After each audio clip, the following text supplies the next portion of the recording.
If you are a first gen who is pretty much your parents' retirement plan and you are so stressed on how you are going to do that, this episode is for you because we are going to get into how to plan for the retirement of our aging parents as a first gen immigrant. There is some unique responsibilities, especially when it comes to caring for our aging parents.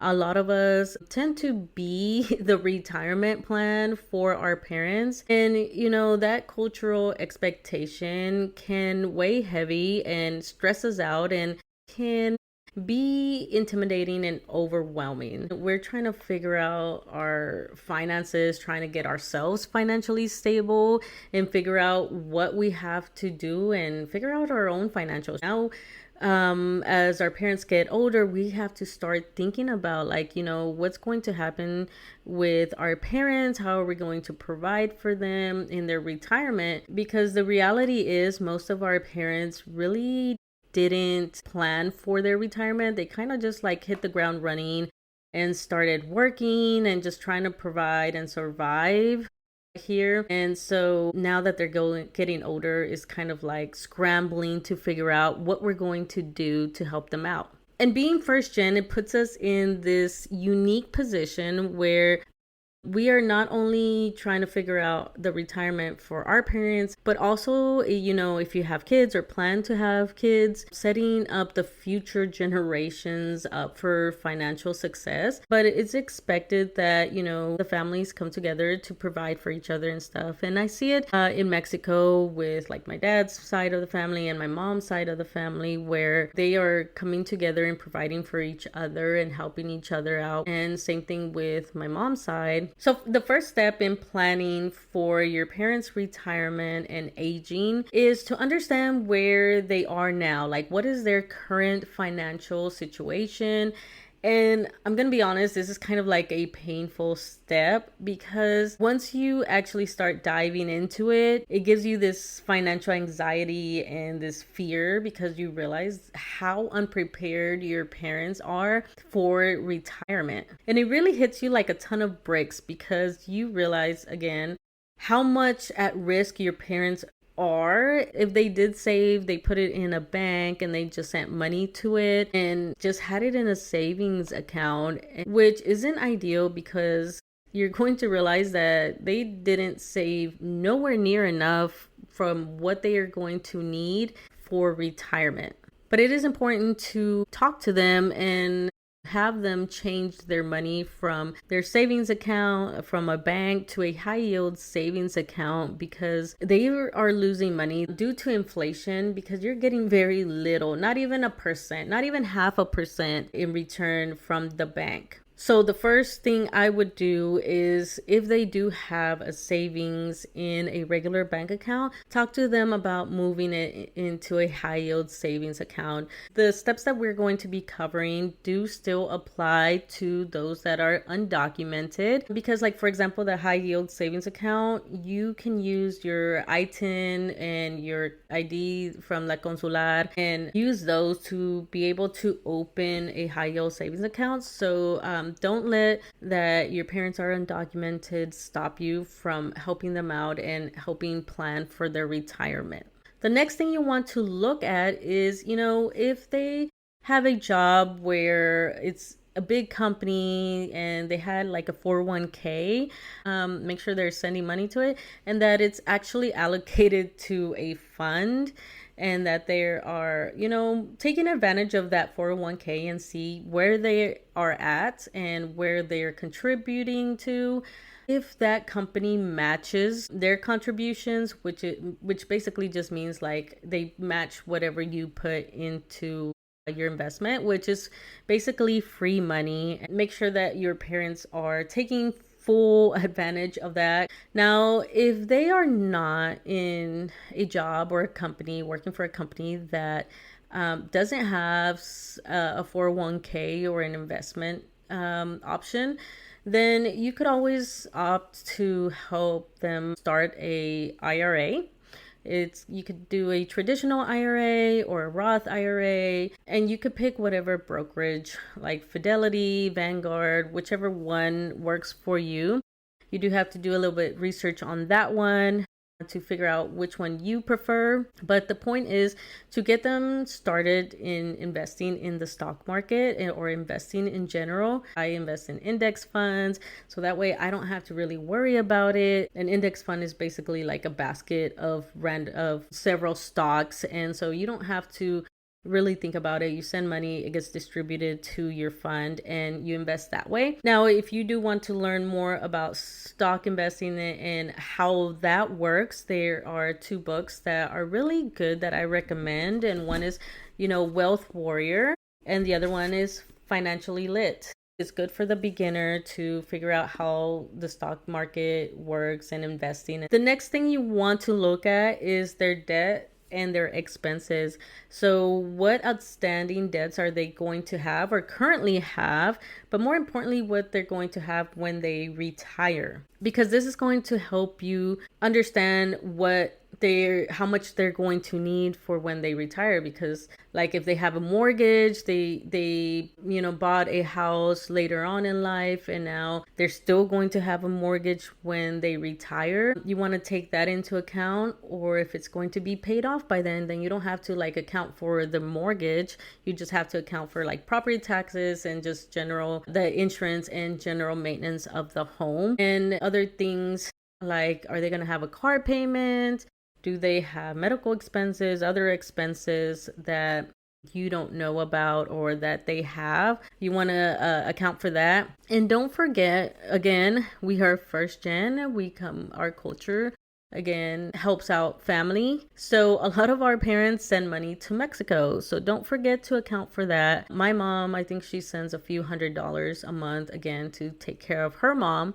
So the next step after you have figured out where they are now is figuring out what the retirement goals are. Like, what does their retirement look like? Some of the things that you want to ask is when do they plan to retire? Because again, just because they're eligible to retire at 65, a lot of, our parents want to keep working where they want to retire, because that's going to determine, how much living expenses they're going to get. But if they want to retire in Mexico, they're going to go back to their home country, depending where in Mexico, that cost of living is going to be much lower. So I don't have to account for as much. And, what kind of lifestyle do they plan to have in retirement? So right now, my parents travel. And once they retire, they're going to be going back and forth from Mexico and back and forth. So I have to plan for that. And are they planning to live in their current home, or they plan to move somewhere else back to their home country? All these things are things that you need to ask and figure out what their goals are, what they plan to do after they retire, so you can start creating a plan. The next step is exploring their retirement benefits. Now, depending on the status of your parents, on how long they've worked and so on, and what they have, is going to determine what they are eligible for. So if they're here and are eligible for Social Security, you want to start looking into that and figuring out that they apply at a certain time, the time frames that they're keeping track of how much they're going to, kind of estimate of what they're going to have. So that's going to help you plan for additional income that they're bringing in. And a different thing to consider is depending where your family's from, maybe they worked in their home country before they immigrated over here to the US, and they may have enough time if their home country has a retirement kind of similar Social Security over here. So for example, in Mexico, they do have, retirement pay. And my dad actually ended up working enough time to be able to get some form of retirement. Planning for the retirement also includes healthcare.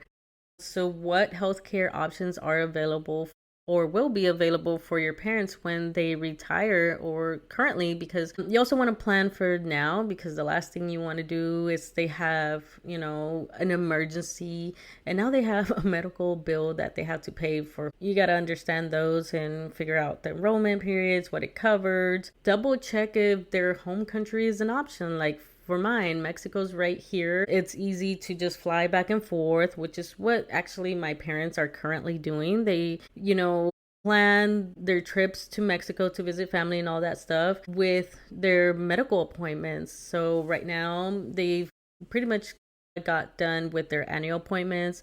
So that may be an option too, because medical care is so much cheaper in Mexico, and same with the prescriptions and medication. You also want to look at life insurance. Do your parents have a life insurance plan? There's quite a few options, and you have to kind of do your own research and figure out which one is beneficial to your parents and to yourself as well. But you want to plan to get some type of insurance or plan for the expenses in case that, of their death. Funeral expenses are so expensive. Now that you have assessed their current financial situation, it's time to actually start creating a budget for their retirement. They're going to be retired, so where are they going to live? Like, how much is it going to cost? Are they going to live with you? Are they living by themselves? Do they have their own home that still has a mortgage, or do they own that home outright? Are they currently renting or plan to rent? Figure out how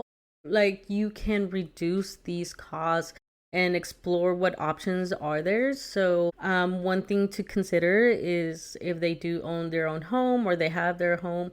One thing is that once they retire, they will be eligible for lower taxes. They get some benefits. You get the homesteading tax benefit. Then once you retire, you get a reduced tax benefits.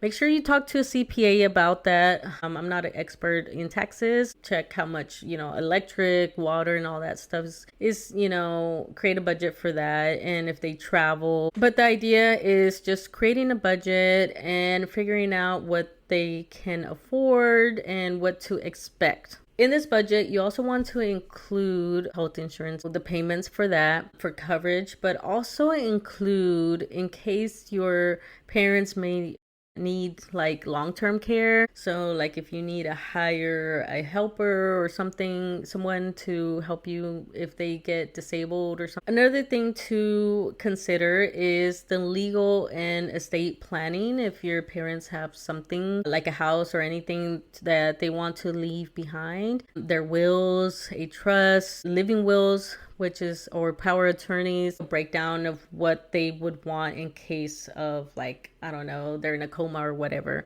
if they don't want to be resuscitated or whatever. So make sure that's also part of the retirement plan. That's one thing that's kind of overlooked. And also, have those conversations. It's difficult. Again, it's kind of morbid of talking about these things. What if something happens to them? What do you want to do? I've had this conversation. We're not done having this conversation, but talking about funeral arrangements as well. Do they want to get buried here or in Mexico? Do they want to get cremated? Do they want to get buried? Don't forget other expenses on top of the funeral home and casket and all that stuff, because sometimes for example, my mom, she's Catholic and she would want a church thing, so I have to account for that fee as well. Another thing that's kind of overlooked sometimes is the emotional support for your parents.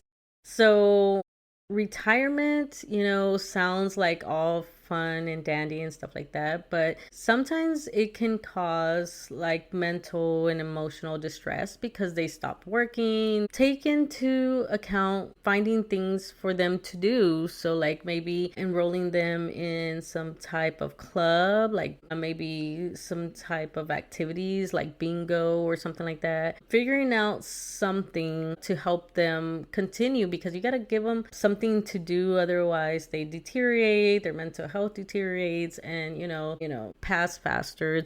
You have to give them something to live for, right?